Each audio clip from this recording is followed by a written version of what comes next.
인정과 안정의 토대는 하나님과 사람이다. 하나님은 사랑의 근원으로서 근원적 본질적 토대가 되시고 사람은 하나님의 사랑을 구현하는 실제 창구 역할을 한다. 그래서 사람이 없으면 사랑은 추상적 이론적으로 전락하고 하나님이 없으면 사랑은 말초적으로 전락한다. 하나님과 사람이 하나 되어 삶의 토대가 될 때 근원적이며 동시에 실제적인 사랑으로 가득 찬 인생이 되고 그렇게 불안과 불만족에서 벗어나 인정, 안정 욕구가 채워질 때 사람은 나다워질 수 있는 용기를 얻으며 그럴 때에만 실제 세계를 가장 정확하게 인식하고 판단하여 온전히 사랑하는 것으로 인생 전체를 채울 수 있다. 그런 인생만이 말 그대로 사람의 삶이다. 그것이 아니면 짐승과 다르지 않다.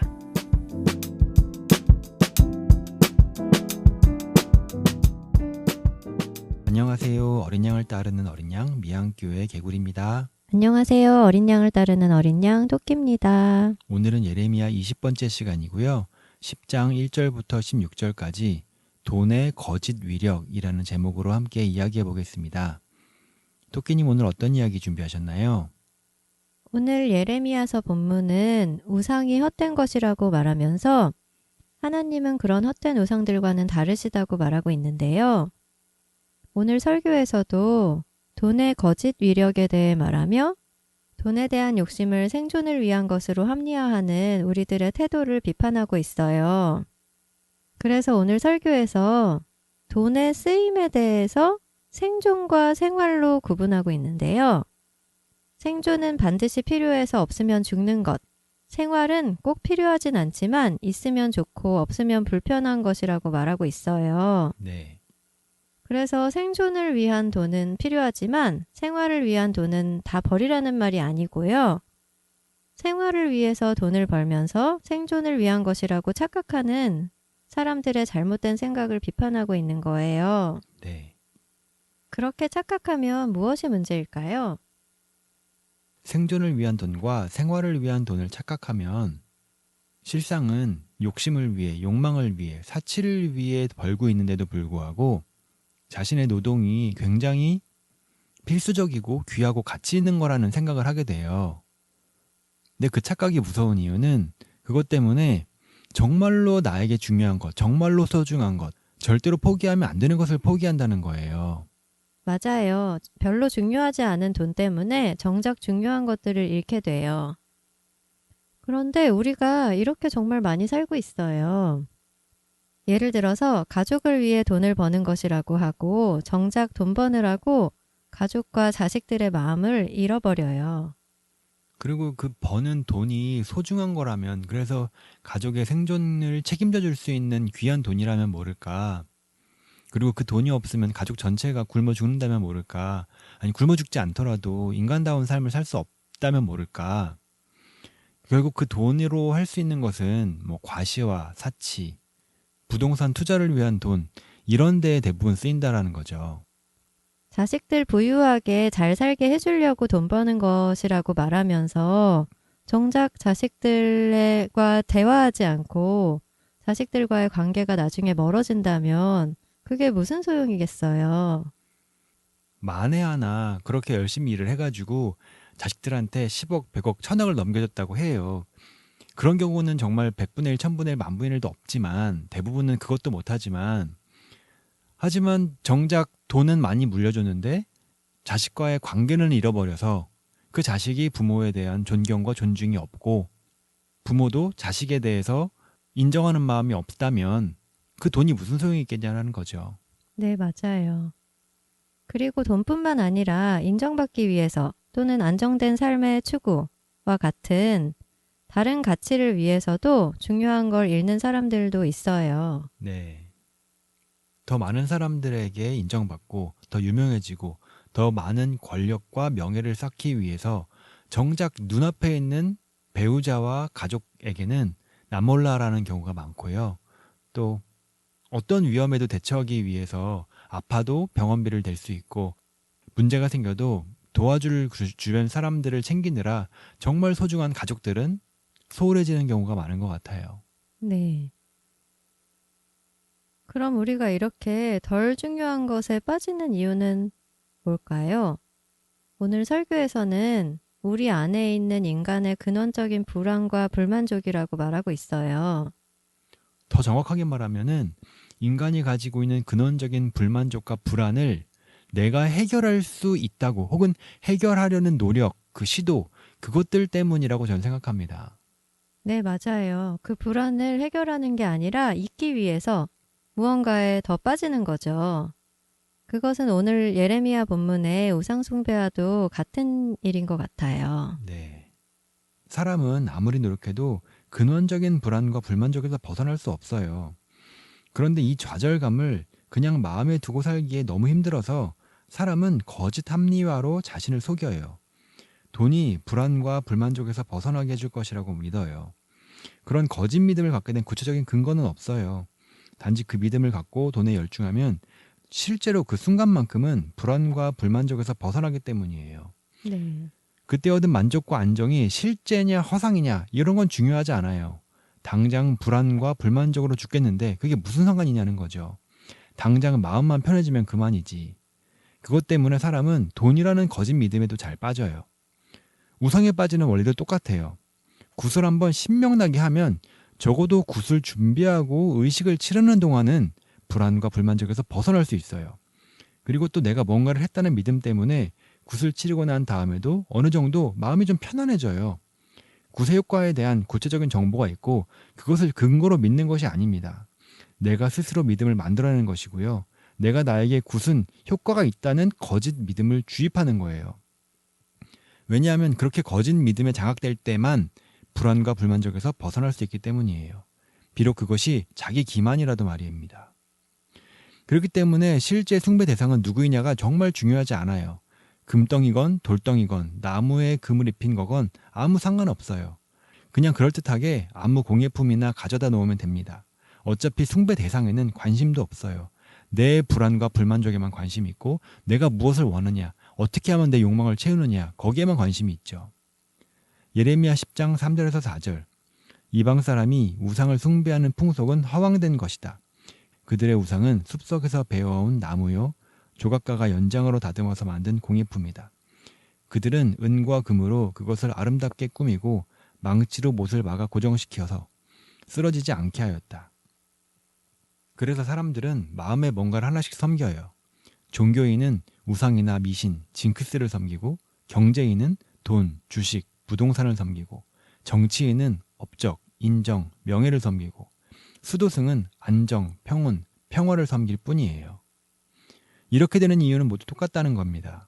인간의 근원적인 불안과 불만족 때문이고 그것을 해결하기 위해서가 아니라 그것을 잊기 위해서 이런 것들을 섬긴다는 겁니다. 결국 이것이 본문에서 비판하는 우상숭배의 실체입니다. 허수아비 공예품을 두려워하며 사는 어리석음이에요. 돈을 두려워하며 버는 어리석음입니다. 그렇게 어리석어질 때만 불안과 불만족을 잠시나마 회피할 수 있기 때문입니다. 너무 바보 같은 일이잖아요. 네, 그냥 눈 가리고 아웅하는 거잖아요. 네. 그런데 우리가 교회에서도 실제로 이렇게 많이 하고 있어요. 교회에서 어떤 면에선 이런 걸 좀 권장하죠. 정작 하나님이 뭐라고 말씀하시는지는 관심도 없으면서 새벽 기도 열심히 나가고 금요 철야 열심히 나가고 주일 성수하면서 아, 나는 할 걸 잘했으니까 하나님이 나한테 잘해 주실 거야 이렇게 생각하면서 믿고 있는 때가 많은 것 같아요. 더 나쁘게 말하면 하나님이 내 욕망을 성취해 주실 거다라는 믿음도 어떤 면에서는 없어요. 그냥 소리 지르고 통성으로 기도하고 막 정신없이 찬양하고 그냥 말씀 맹목적으로 듣고 하는 그 시간 동안만큼은 적어도 마음이 편해지거든요. 네. 적어도 그 시간만큼은 마음에 있는 불안과 불만족을 회피할 수 있거든요. 네. 그런 점에서 나쁜 의미의 예배는 우상숭배, 굿이랑 아무런 차이가 없다는 거예요. 이런 점 때문에 우상숭배가 악하다는 겁니다. 사람을 멍청이로 만들어요. 현실을 있는 그대로 보지 못하게 합니다. 마치 타조가 맹수 앞에서 머리를 땅에 쳐박는 것처럼 말입니다. 합리적인 선택이 아니라 합리화된 선택만 하게 만들어요. 게다가 잘못된 선택을 하느라 정말 중요한 것을 포기해요. 인간의 불안과 불만족을 해결할 수 있는 유일한 것은 신앙과 사랑인데 헛된 것에 힘쓰느라 하나님도 사랑하는 사람도 다 포기하게 만들어요. 마치 시험에 합격하기 위해 우상 숭배하느라 정작 공부는 하나도 안 하는 꼴이에요. 요즘에 대치맘이 유행이잖아요. 네. 엄마들이 아이들 학원 뺑뺑이 시켜서 학원 데려다주는 그런 모습이 좀 희화되고 풍자돼서 요즘에 많이 얘기되는데 네. 저도 대치동에서 학창시절을 보냈고 학원 뺑뺑이의 피해자거든요. 네. 부모가 자녀에게 학원 뺑뺑이를 시키는 이유도 정확하게 이것과 같아요. 아이에 대한 불안과 불만족을 해결할 수 있는 방법을 모르는데 그리고 그것은 해결할 수도 없고요. 그런데 그것을 해결하기 위해서 학원을 계속 보내놓으면 하루 종일 학원 다니면서 이것저것 주워 들은 것을 보면 아이가 정말 공부를 잘하게 되냐? 사실 그거는 둘째 문제고요. 그런 과정을 통해서 부모의 마음이 제일 편해져요. 아, 내가 뭔가 했다. 아이가 지금 뭔가 열심히 하고 있는 것 같다. 아이를 위해서 내가 굉장히 헌신했다. 그러면 그 동안만큼은 불안하지 않거든요. 네. 그럼 정작 부모를 위한 거네요. 아이를 위한 게 아니죠. 정말 아이에게 필요한 게 뭘까 생각해 보면은 답을 쉽게 알 수 있을 것 같아요. 그럼 이 불안을 어떻게 해결할 수 있을까요? 오늘 설교에서는 하나님과 사랑하는 사람으로 이걸 해결할 수 있다고 말하고 있는데요. 제가 설교 본문을 한번 읽어볼게요. 인정과 안정의 토대는 하나님과 사람이다. 하나님은 사랑의 근원으로서 근원적 본질적 토대가 되시고 사람은 하나님의 사랑을 구현하는 실제 창구 역할을 한다. 그래서 사람이 없으면 사랑은 추상적 이론적으로 전락하고 하나님이 없으면 사랑은 말초적으로 전락한다. 하나님과 사람이 하나 되어 삶의 토대가 될 때 근원적이며 동시에 실제적인 사랑으로 가득 찬 인생이 되고 그렇게 불안과 불만족에서 벗어나 인정, 안정 욕구가 채워질 때 사람은 나다워질 수 있는 용기를 얻으며 그럴 때에만 실제 세계를 가장 정확하게 인식하고 판단하여 온전히 사랑하는 것으로 인생 전체를 채울 수 있다. 그런 인생만이 말 그대로 사람의 삶이다. 그것이 아니면 짐승과 다르지 않다. 그런 점에서 저는 사람이 가지고 있는 가장 어리석은 부분, 이걸 다르게 말하면 사람의 죄가 되겠죠.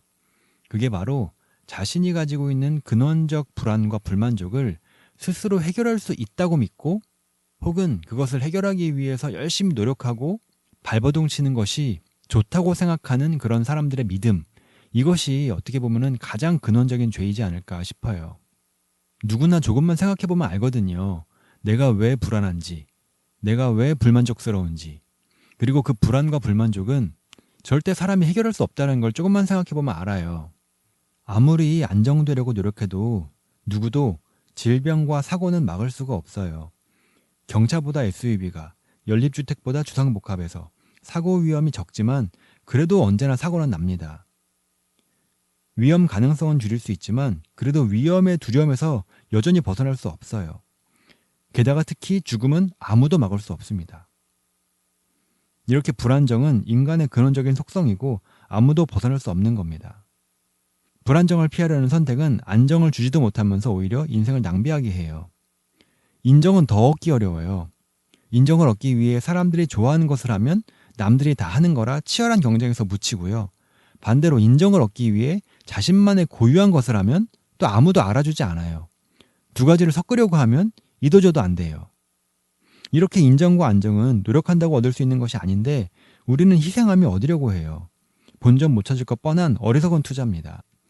그래서 하나님이 우리에게 영원하고 유일하게 안전한 토대가 되어주시겠다고 약속하신 거예요. 예레미야 10장 10절에 오직 주님만이 참되신 하나님이시요 주님만이 살아계시는 하나님이시며 영원한 임금이십니다. 주님이 진노하시면 땅이 지진을 일으키고 그 진노는 세계 만민이 감당할 수가 없습니다. 이러한 강력한 힘으로 하나님께서 우리를 지켜주시고 보호하시기 때문에 우리가 안전할 수 있는 거예요. 마치기 전에 질문 하나를 하고 싶어요. 여러분은 무엇을 위해 살고 계신가요? 이렇게도 질문해 볼게요. 여러분은 스스로 절대로 이룰 수 없는 인정과 안정을 이루기 위해서 스스로의 인생을 낭비하고 계신 건 아닌가요? 아니면 다른 모든 것 포기하고 오직 하나님이 우리의 유일한 인정과 안정의 토대가 되시기를 믿는 믿음으로 하나님을 위해 살고 계신가요? 그럼 오늘은 이렇게 마치겠습니다. 방송을 듣고 궁금하신 분은 직접 홈페이지에 들어가셔서 설교문을 읽어보시면 더 좋을 것 같습니다. 그리고 궁금한 점 있으면 메일로 보내주세요. 저희가 잘 읽고 답변 드리겠습니다. 그럼 마치겠습니다. 저는 어린 양을 따르는 어린 양 미양교회 개구리였습니다. 어린 양을 따르는 어린 양 토끼였습니다. 안녕히 계세요. 안녕히 계세요.